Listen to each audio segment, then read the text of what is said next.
not so weak, all right? And now we're going to add alginate to it.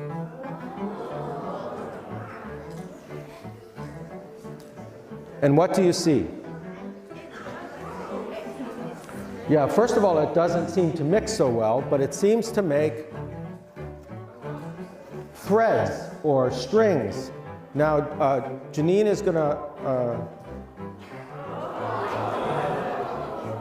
okay, you guys are great. So what's happened is you've taken small molecules and you've put them together into much, much bigger molecules using the feature of a simple salt.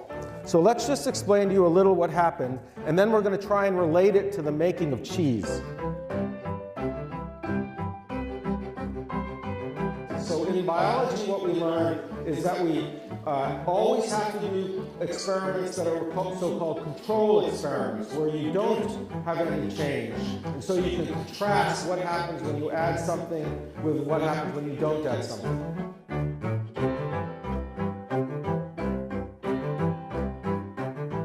So you guys are molecules. We're the yeast cells. Come on, come closer. You're the pizza dough. Pretend you're pizza dough, and you know your parents are kneading pizza dough, and we are the yeast molecules, including the molecular biologists.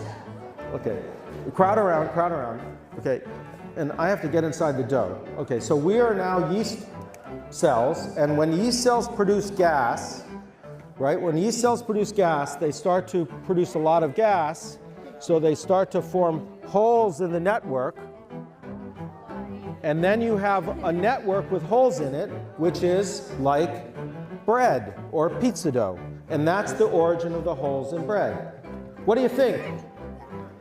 Give them a big round of applause. Okay. Okay, back to your seats.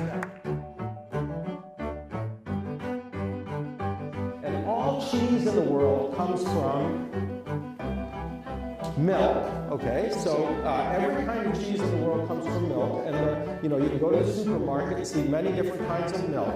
So we're going to do an experiment with whole milk, because whole milk has a lot of fat, which is things you want in cheese. I didn't want you here. That's biology. You got no business talking about this. Okay.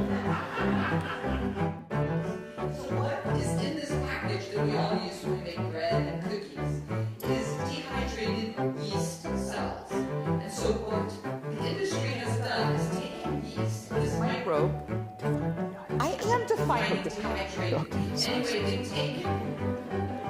So I'm a microbiologist and he is a micromanager. Anyway, so